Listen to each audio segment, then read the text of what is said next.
le monde. Alors, voici les lois du Shmirat Halashon du Sefer Chafetz Chaim. Alors, 7 Nissan, question de goût.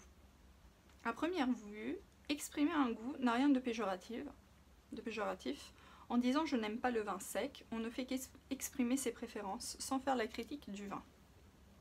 Il semblerait donc parfaitement permis de dire qu'on n'aime pas le style d'un certain orateur. Mais en réalité, les commentaires de ce genre sont généralement interdits car ils sous-entendent que l'orateur n'est pas trop intéressant. Et pire que ça, en fait, ça entraîne des commentaires, des réactions. Donc si nous disons quelque chose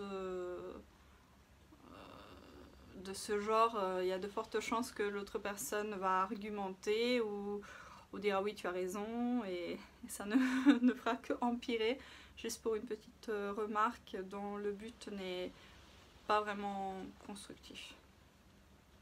Donc se débarrasser des mauvaises habitudes.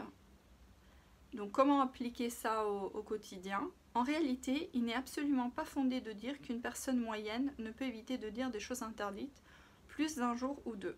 Au contraire, il est prouvé que plus on garde sa langue, plus cela devient facile. Le commérage est une habitude qui, comme les autres habitudes, devient peu à peu une seconde nature.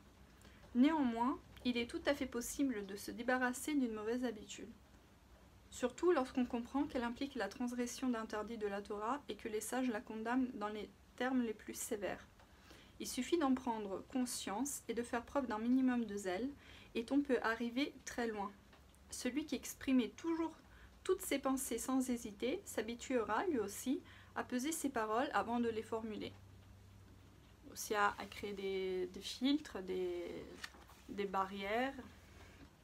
Il ne faut pas non plus se laisser aller au découragement lorsqu'on a résolu de garder sa langue et que le mauvais penchant est plus fort et parvient à nous faire dire du lachon hara. Il ne faut pas désespérer, jamais, même si cela se reproduit à plusieurs reprises. Il faut reprendre courage et persévérer toute la vie. Donc, comme nous dit le Talmud dans le traité Brachot 5a, il faut toujours inciter le bon penchant à vaincre le mauvais. La vie est une interminable lutte contre le mauvais penchant. Voilà. Bon,